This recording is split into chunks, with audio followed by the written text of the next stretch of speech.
Let me just make sure I pull up the correct names here. We've got Alex Pupishev, founder of GTON, Kyn Chaturvedi, COO of Minterest, Vladimir Gorbunov. Is Vladimir here today? Amen. And Mackay, CEO of Coinpayments. Gentlemen, please come up. I don't see Vlad. Can we confirm that Vlad is here? Maybe give him another minute. Traffic's bad.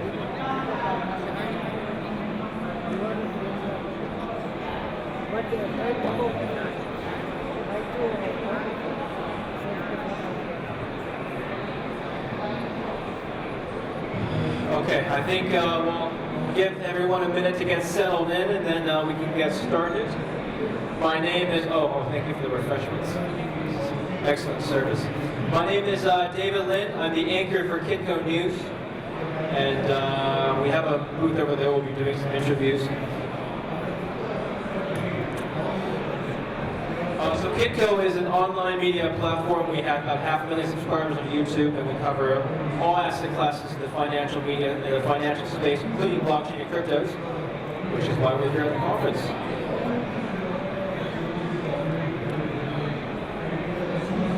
The topic of our... Hi. Vladimir is coming in 2 minutes, so we'll give him another couple minutes. The topic of our conversation today is whether or not DeFi is dead. Now, before our final panelist joins us, Vladimir, from choice.com, I'd like to poll the audience. How many people in this audience, raise their hand, has at some point used a DeFi product? Okay. How many people have never used or never plan to use a DeFi product? How many people have no idea what I'm talking about? Okay, that's some people in the back. All right, well, regardless of what your opinion is on DeFi, it is indisputable that we've had a crypto winter this year. Most cryptocurrencies have fallen by a tremendous amount in value. There's been huge liquidity crises in the crypto space. And one could argue that the crypto space at large has lost confidence from its investors from a lot of the issues that we'll be describing today. Now, our gentlemen here, the panelists, the gentlemen you see before us, we are going to be talking about the projects that they're involved with and how their projects are integrated into the DeFi space. Whether or not they think that DeFi is dead, I know their opinions because I spoke to them offline, but I won't spoil it. Whether or not they think their projects or the DeFi space in general has any life left or any future left, we will discuss. And of course, we will also discuss how their projects fit into the larger DeFi space. I think a good point before we get into the actual discussion itself, because our fourth panelist is still on the way, let's give a moment to the panelists to explain and introduce themselves and talk about the project before Vlad comes. So I'll start with you, Sean, you're at the farthest end. Talk about Coinpayments for us.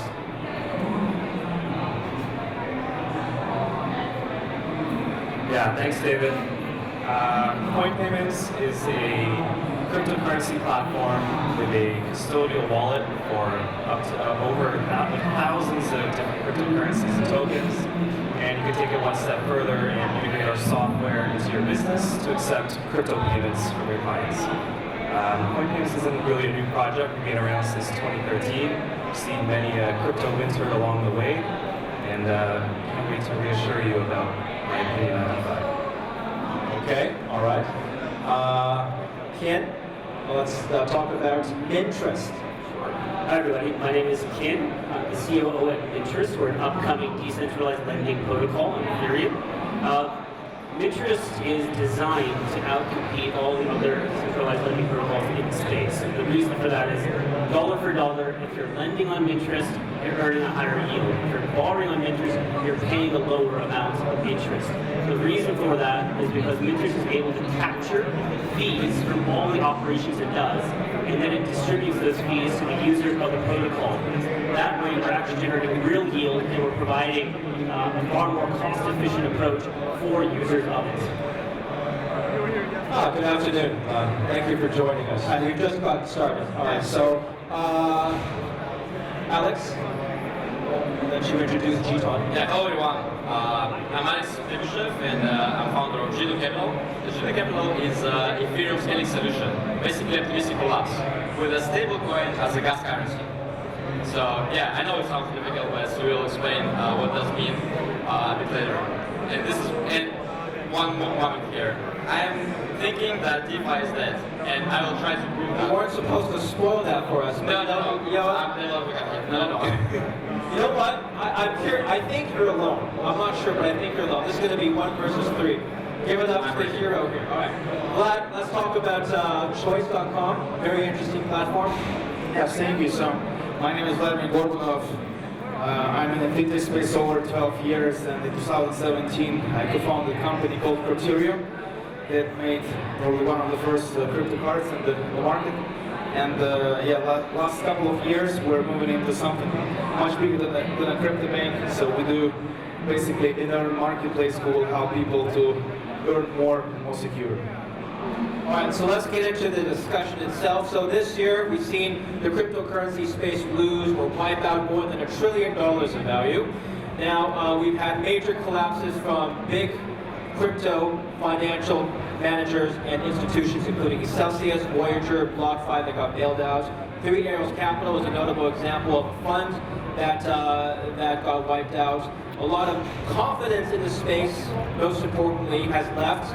And perhaps one could argue is going back into CeFi. I'm going to start with you and talk about why you think, Alex, why you think DeFi is dead. So first of all, what DeFi means? DeFi means decentralized finance, right? The key thing here is decentralized, and actually it's a main feature for this industry.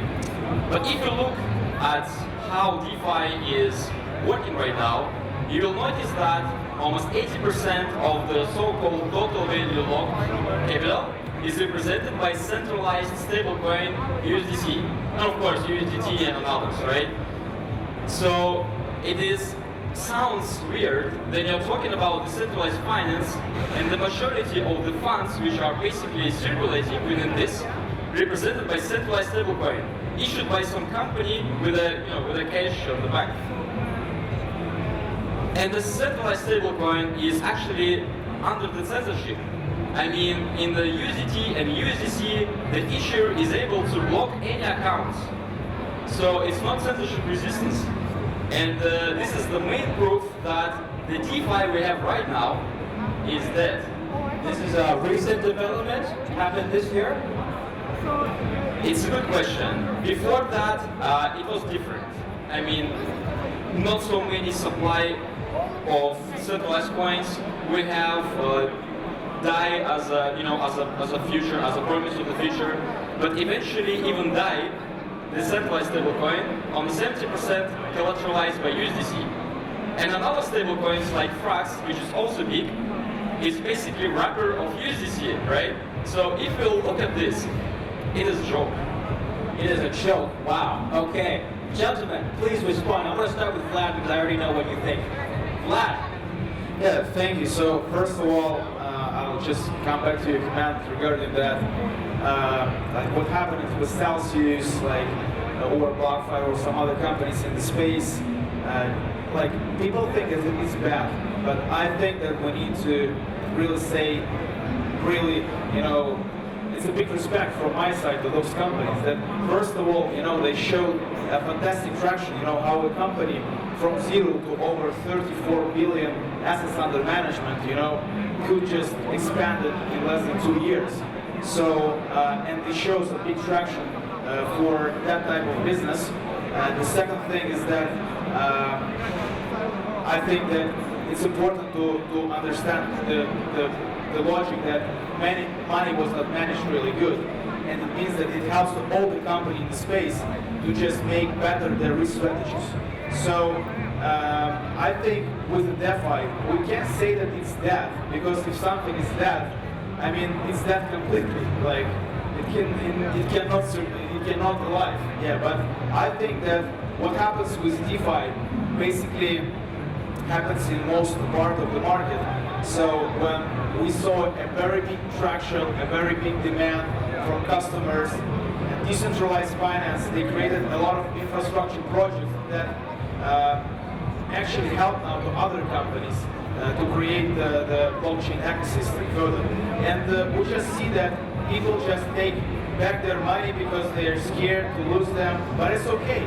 I mean, it's just, a matter of, it's just a task that you need to solve. So if it's easy to take money from the DeFi pool, but there was $1 billion there, it means just you need to make it more like secure or safe. You need to develop it better, and people will give money back there. If you will just compete, with 2020 today, so market is like grow 4 times in DeFi, and by the end of the 2030, a lot of analysts thought that it will be think that it will be over 300 billion. So I think it will be an interesting time.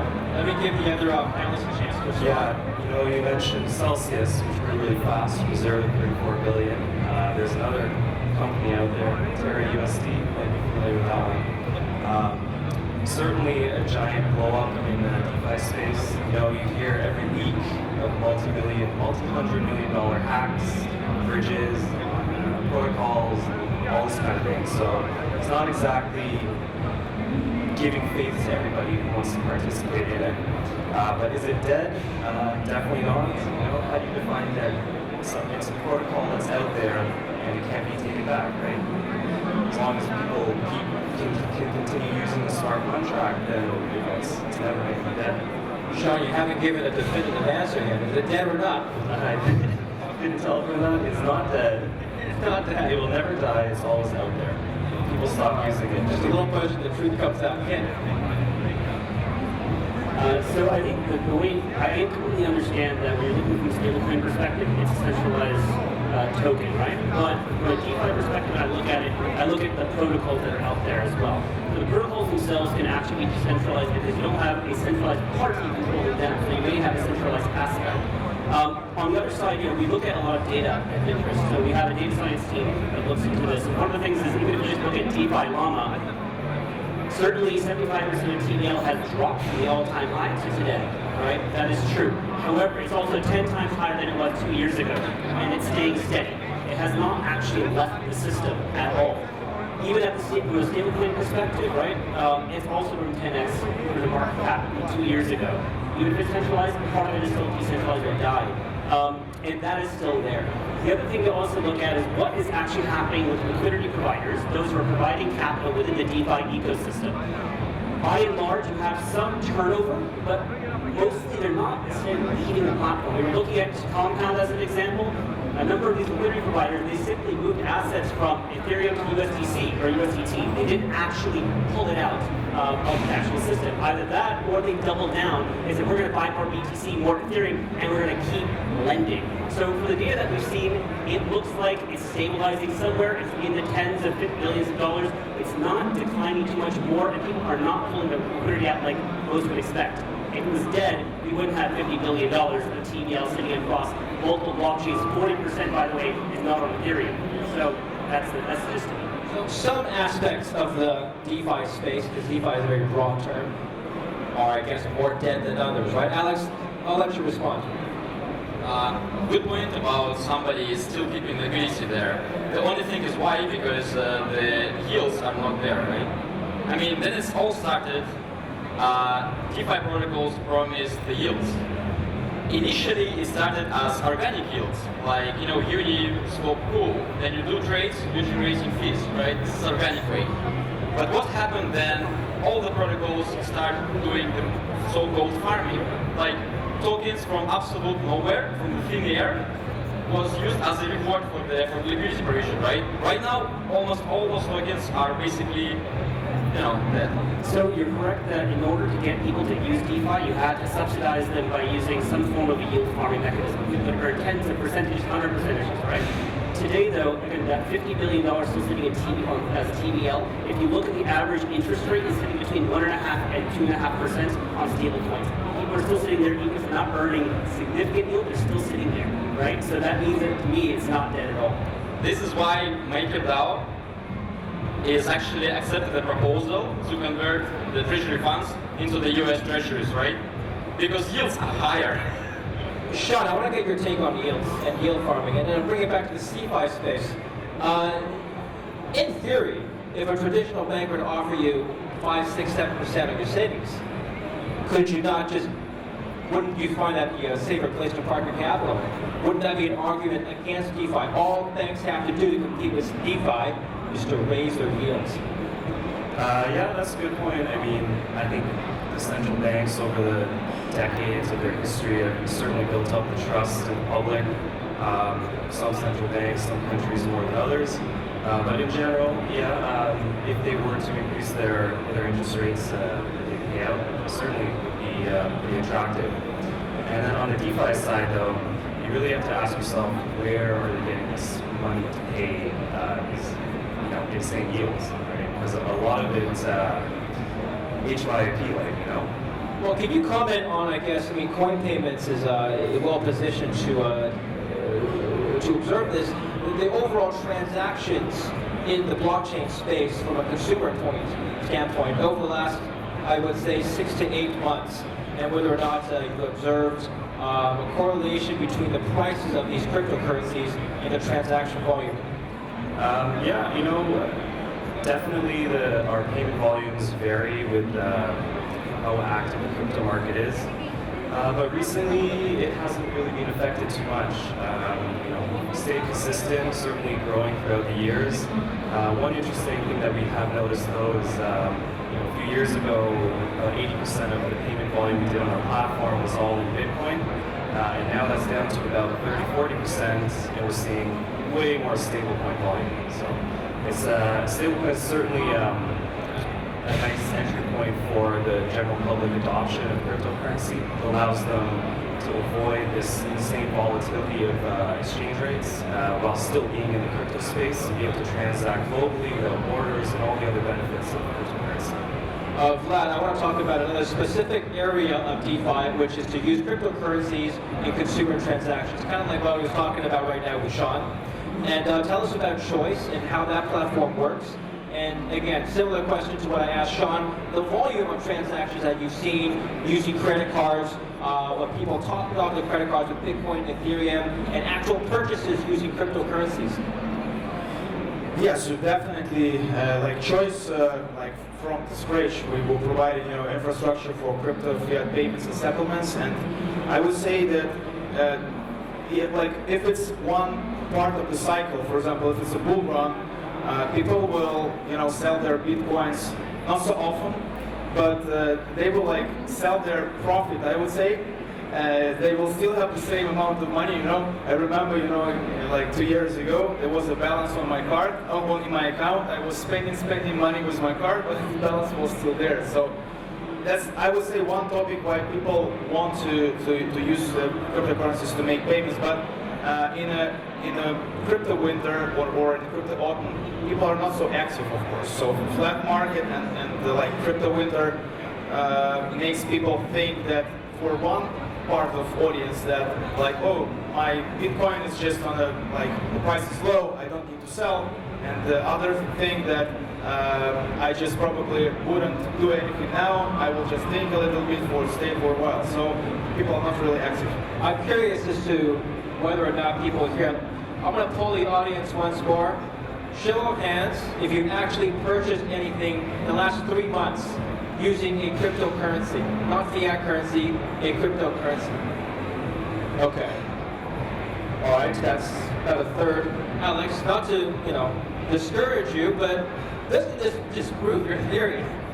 But this is not DeFi, right? I mean, most of you bought with USDT or USDC, right? Put your hands up who bought with the USDT or USDC. You see? Good point. Good Not answer. DeFi, right? Okay. All right. I think Kyn wants to respond. Well, even again, the main difference here is that you are using a token which is backed by a simple fiat currency. But I'd also ask, has anyone bought it using DAI? By chance, DAI? Okay, they're minority. Not dead. It's 0-1. Not dead yet. Alex, why don't we talk about some DeFi applications that you think could have potential in the future. Suppose the sector were not dead, were to come to suppose the sector were to see a comeback or some sort of revival. Which applications of DeFi do you think have the most potential? So the first of all, I'm doing advocating of decentralized stablecoins, like real decentralized stablecoins. We really need it because we have a lot of issues with the censorship of the centralized ones. We have risk of issuer bankruptcy, right? And we also have a collapse of so-called decentralized stablecoin era, which was basically decentralized. And we need more such cases. And unfortunately, that is not there because they choose the way to be more centralized and more centralized collateral. But there are still projects like LUSD, which is originally using Ethereum as a collateral, and our stablecoin as well. And speaking about use case, of course, the most important use case is exchange, right? And if you look at the Uni with 2, it's still there. And we need more taxes with key features, protecting users from front running, for example, like anti-theft taxes. So it's still there. Speaking about yield farming, the yields has to come from the use case, from the transactions, not from the issuing of new currency, because eventually it all goes to zero, and people actually losing their money. They're buying those farming tokens. This is not how it should work. It all goes to zero. Can you elaborate on that? Of course, I am dramatizing. I'm dramatizing. Okay. All right. Thank you for the clarification, Sean. Yeah, correct me if I'm wrong, but these DeFi protocols, they accept all kinds of different stablecoins, not just the decentralized ones, the centralized ones, everything, right? So they all work. It's up to the individual which coin they want to use, which coin they want to enter the system. And, a coin like USDC, it's got a proven history, it's got insurances and regulations and everything that's backing it up. So maybe that's why they choose to use that coin instead of DAI or the algorithmic ones. So yeah, I mean, you really got to convince the individual that you're a trustworthy, legitimate protocol. I'd like to comment on Web3, the development of Web3, another buzzword at all the crypto conferences I've come to.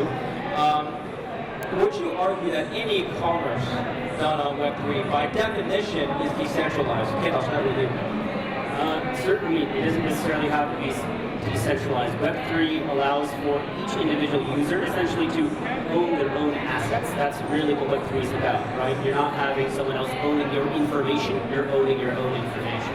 So using a Web3 access like decentralized ID, DID, to go onto a platform and make purchases, that process might be decentralized because you're using your own decentralized ID, but you might end up using fiat currency or some other method of payment as well. So there'll be a combination of the two. Pure decentralization may take time, but right now it's more about integration of two sides. It's going to take a lot of time because right now, I don't know if you guys are all probably very knowledgeable in crypto and how to use wallets, how to send a transaction, what private keys are, what public keys are. I mean, first of all, it's definitely not user-friendly out there, especially in the DeFi space. And you're your own bank. So you make one little mistake, you can lose everything. You lose one little number, you copy and paste it wrong, leave out a digit. There's so much room for error when you have to take on the responsibility of being your own bank. I think it's just a challenge for a lot of companies in the market to bring these worlds together. I mean, DeFi and CeFi, because if you will ask regular user from crypto space, like whether it's really important for you to make money in CeFi or DeFi, probably much bigger percentage now will say that I don't care. But people cannot use DeFi. DeFi is 10 times less than CeFi just because if you try to make your liquidity pool token out of Tron DAX, that's just so complicated. People don't know how to use it. That's why we and some other companies are combining these worlds together to do everything in one single click. And when we will do it in one single click, in one transaction, then this market will expand. Well, So Kyn, yeah, Yeah, it's a great point. And the thing is that there's a lot of friction for onboarding. At the same time, there's interest to come into the space. A lot of the liquidity providers we're talking to right now, yes, a number of them are within our space, but there are also a number of high net worth individuals. There are adjacent industries, not in crypto, but could be, but their users don't know how to use it. They want to start coming in. How do you onboard them in the right way, in a frictionless manner? So it will take time. I completely agree on that. But there is a lot of interest to actually coming into the space. We have 10 minutes left. I'd like to comment on, generally speaking, the sentiment in the DeFi space, because regardless of the applications and the ideas and the innovations in the space that may or may not still be happening, one could argue that the space would not have life without investment capital. And so what we've seen this year from the collapse that we've talked about, including Celsius and Luna, that has arguably taken away a lot of investor confidence. Are you concerned at all, and I'll open the floor to whoever would like to take this question first, are you at all concerned that you will never have the same level of institutional investment as we've seen in 2021? No way. We're just taking a break. That's it. We've been through 3 different crypto winters, and this one is very different. One last year, the last time in 2018, that was apocalypse on all the headlines. Crypto is dead, it's all over, and crashing here. This one, on a macro level, the whole world is suffering from a number of reasons, and so we're just in a different time right now. The Bitcoin halving is coming up in 2024, and as long as the world is fixing itself, or at least on the right path, then I look forward to another bull market. There's a cycle, you know, we spent in the market over 5 years. When we came in the market, it wasn't big hype, it wasn't crypto summer, everything was green zone. But then people start to talk like, Bitcoin is that, crypto is that, and when you hear it now, I can say exactly, if I hear it now, it is just the time, approximately half a year before you really need to buy it. Because after, people will even stop talking about Bitcoin. Is this the time to buy it? This is true, Vlad, but remember in 2017, I think the collapses of projects have not been this prominent, or at least this big, right? And when you actually look at the data for the amount of investment taking place in this space, the last 1 year alone dwarfs the last 5 years before that, 4 years before that. And the thing is, even right now, there was a site called Metrics, and which allowed you to actually look at all the investments taking place, tens and 20 millions of dollars, large investors. That, within a few weeks, was bought out by Masari, so they can put it behind their paywall. That tells you a lot of interest actually in investing. It's still continuing even today. In Singapore, in 2047, 2029, it was all VCs. Everyone was looking to actually get access to the space in some capacity. Yes, we're looking at fundamentals, so that's perfectly fine, right? But there's a lot of money still coming into the system. So I think the DeFi has to be reinvented again, and we actually see the attempts to do that. And if the DeFi started as like speculation or yield farming opportunities, right now I see movements which is actually really I like it. And the movement is around GameFi and SocialFi applications, because in DeFi you are working with money, you think it's money, everything like risks, analytics involved. But then you're working with SocialFi or GameFi, you are getting entertainment. So this is a huge, and NFTs as well, right? NFTs is a part of this movement, and this is actually opening the application, which is much more convenient for users. They think they have less risk of lose something because they're ready to engage themselves with the applications. And this is actually a good thing, and this is how DeFi is shaping right now. We don't need to have like single applications that you have one coin to earn another coin. But if you can do something there, like in-game currency, like SocialFi, do something to earn, you are getting utility, right? You are getting fun. And this is really shaping the industry. Okay, I'd like to close off the panel, and then I'll open the floor up to questions. With one last question, we are talking about cycles right now, and I think each of you has made a good point as to whether or not the cycle will recover. Now, what will exactly trigger the next recovery or the next bull rally? You've talked a little bit about this just now. Vlad, I'll start with you.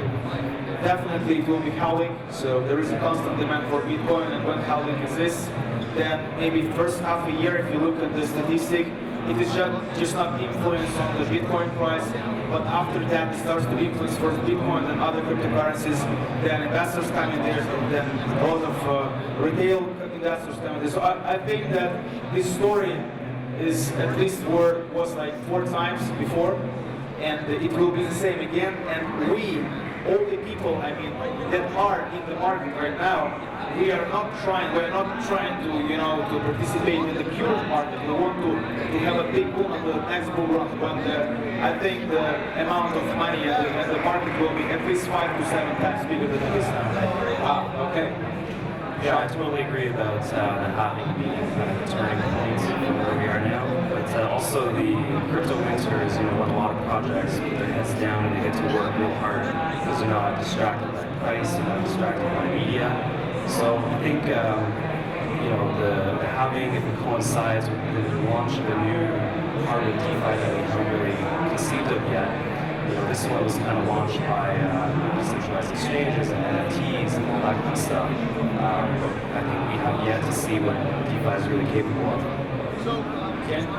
Yeah, so number one, we haven't weighed out the macro factors, first of all. I mean, there's no way that, you know, our space can operate in a bull run macro. The macro space is not operating that way as well. That's number one. Number two, I also agree that we need to have at least some kind of a new, really powerful use case that comes in as every other previous cycle to drive innovation and drive imagination. And so probably the next couple of years, but that's probably the 2 things. I'm curious to see if audience opinions have changed over the course of the last 30 minutes. Show of hands, is DeFi dead? Wow. You made a very convincing case with the view. Well, I guess Alex as well, you've helped contribute to the conversation. Very interesting how opinions have changed over the last 30 minutes. Okay, any questions from the floor? I saw your hand first.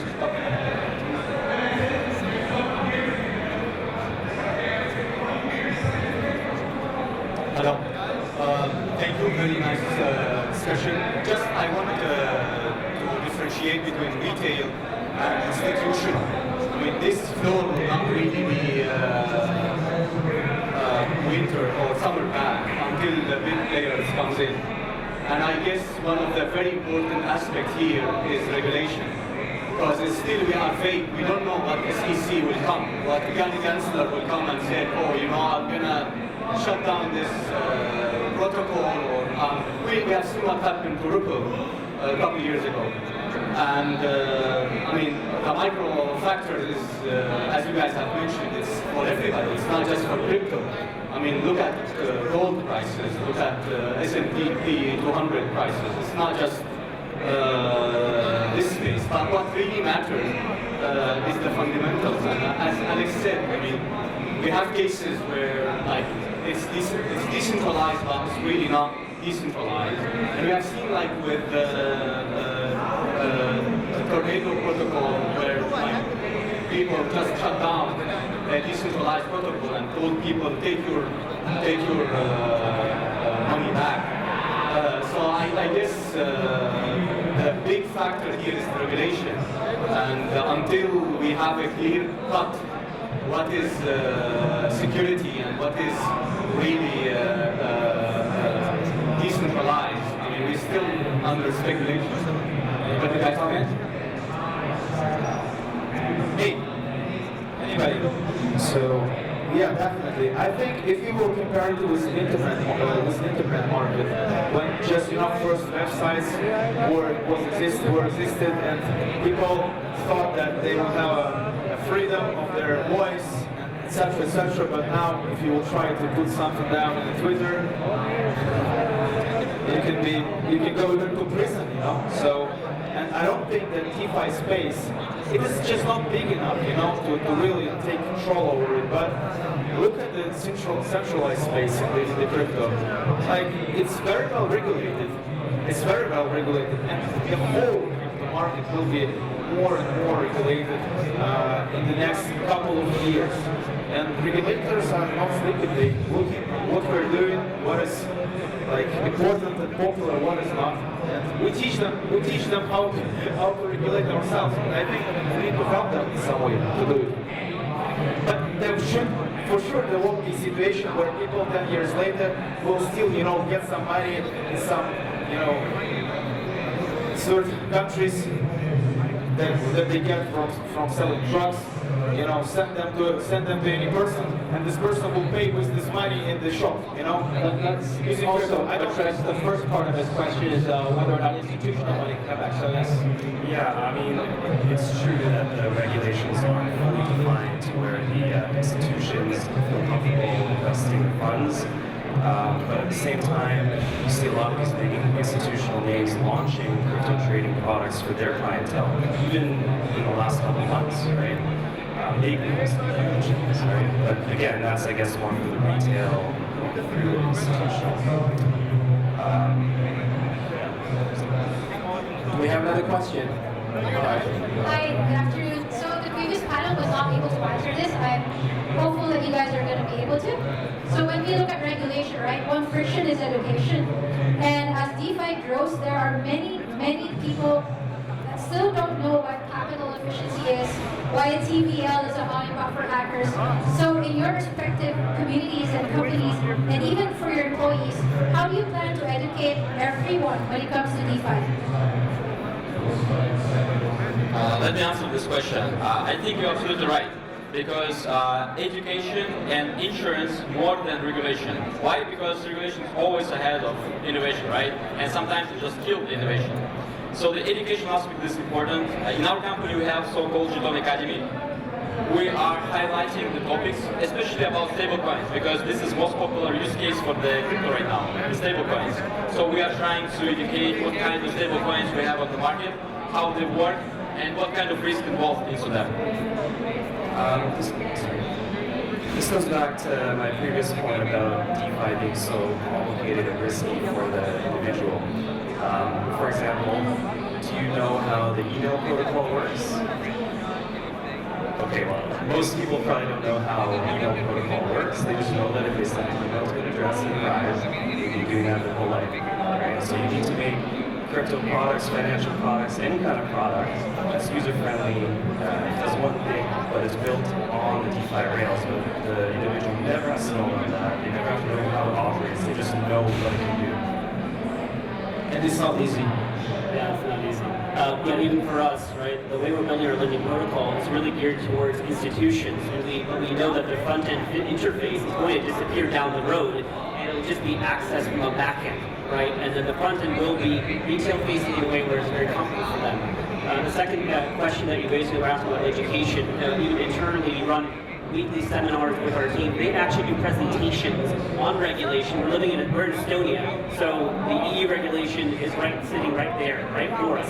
So our team actually does regular presentations. We update them on a regular basis as well. Monthly meetings on it. We actually run competitions as well for our users to use DeFi in different blockchains. And so, by the way, when I go back, I have to award one of our teams. I forgot to do that last time I was there. But yeah, we actually have competitions regularly for us. So you have to get your teams to learn how to use DeFi. There's no doubt. We have to wrap up, but thank you again, gentlemen. Alex, Kyn, Sean, and Vlad, thank you for your time. Thank you for listening. Great job. All right, Kyn, pass back to you. Back to you. All right, we have constant panels going on in conversations. We're going to be talking about gaming of the future that's here today. I mean, right now, you're going to meet an incredible entrepreneur that's launching something that's going to blow your mind, and we're going to see it as a physical structure that's launching in Abu Dhabi, and then we'll see the world. Where are you?